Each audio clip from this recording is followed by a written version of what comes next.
What's older than we think? Oreos. I was shocked to learn that Oreos predate chocolate chip cookies, sliced bread, and my 100-year-old great-grandmother. And before Oreos, there was Hydrox.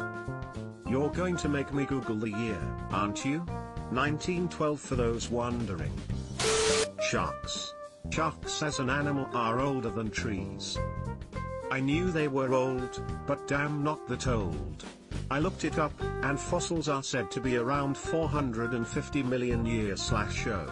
My contribution to this thread was ferns, 359 million years/show, but sharks are another 100 mil before that. Mind equals blown.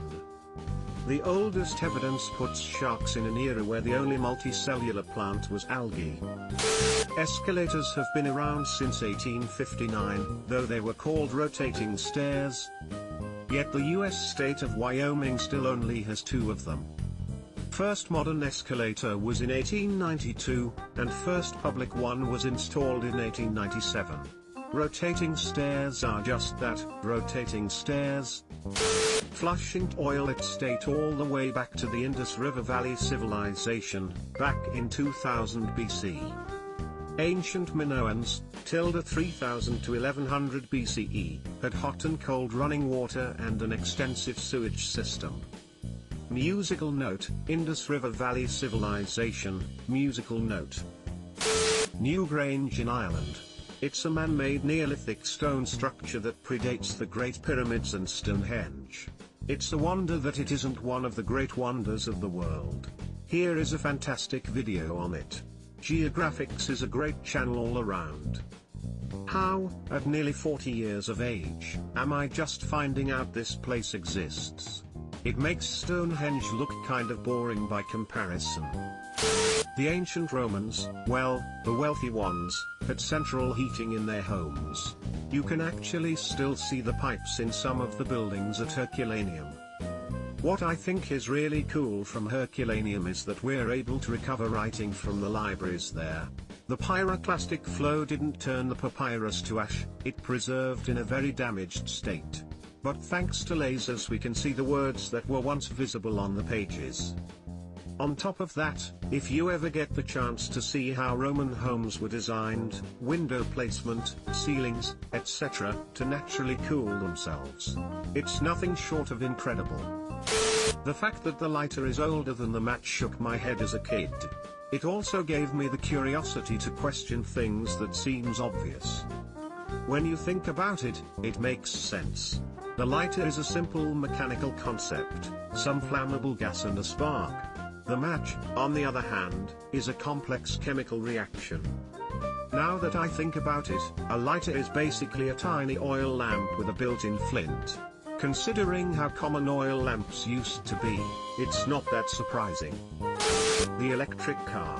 What is likely the first human-carrying electric vehicle with its own power source was tested along a Paris street in April 1881 by French inventor Gustave Trouvé. The first crude electric car was built in the 1830s, but it was essentially a semi-functioning model.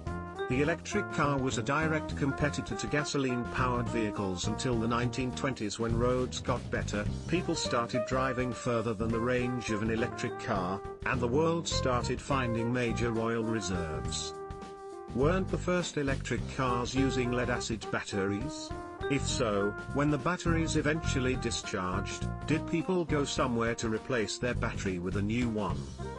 There was even a Mr. Rogers' Neighborhood episode that featured an electric car, about the size of a golf cart, and they stated that electric cars would be the future.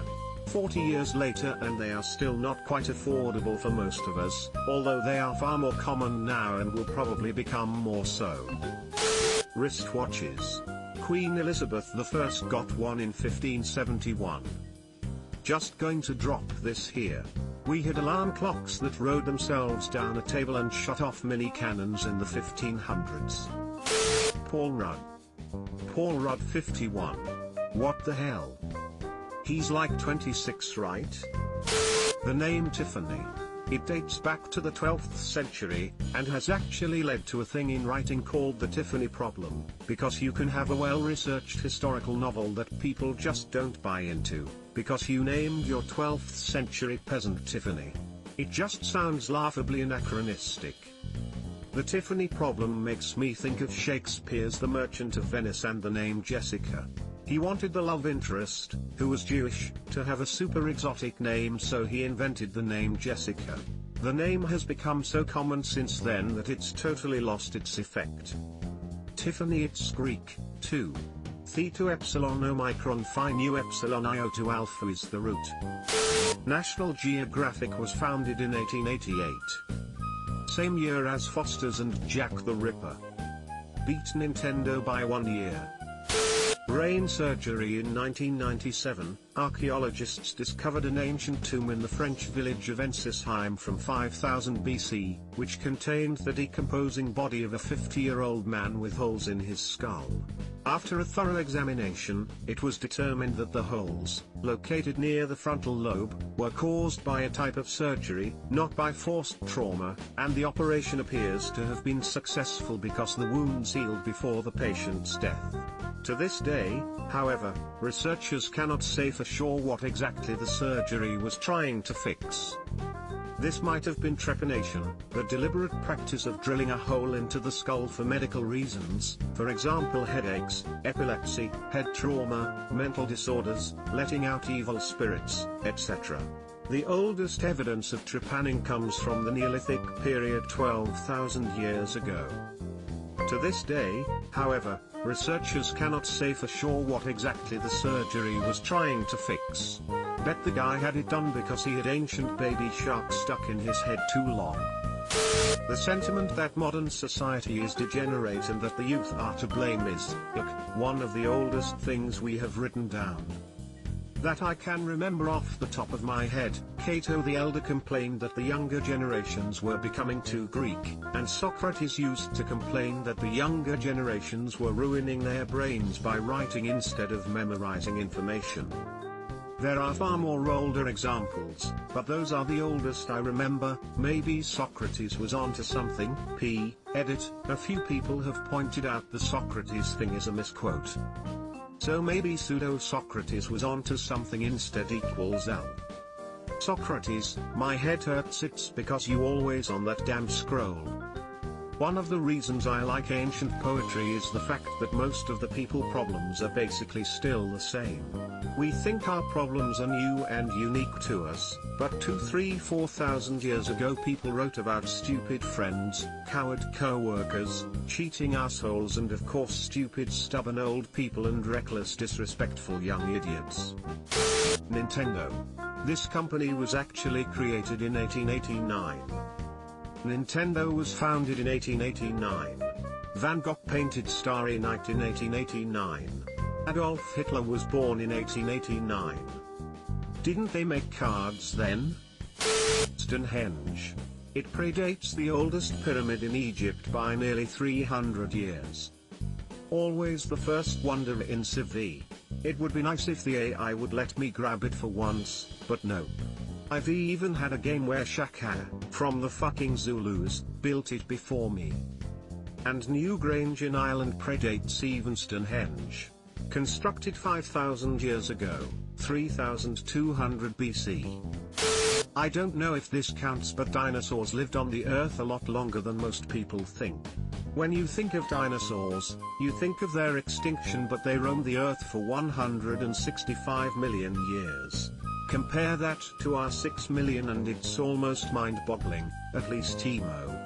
Edit, the modern form of humans is 200,000 years old, but if we include our humanoid ancestors, we've been here 6 million years. Edit 2, I get it, dinosaurs are still around. What I meant to say was the dinosaur era. Also, dinosaurs like the Stegosaurus were as far apart in time from the T-Rex as the T-Rex is from our time. What's even crazier to me is that for most people in their minds there was dinosaurs, extinction, cavemen, us, Like we popped out of the ash of the dinos, but in reality there were about 58 million years between the dinosaurs dying and the first Homo sapiens appearing, where the world was covered in mostly now extinct megafauna. Sure, dinosaurs are cool and all, but why does nobody talk about giant North American ground sloths, cave bears, and lions? There's literally tens of millions of years of interesting non-dinosaur species that most people seem to just not even know existed. Cruise control, power windows and automatic headlights. I saw all three on a 1955 Cadillac. Oh, and the radio on it had a seek function. Yet my sister drives a car more than a half-century newer without power windows.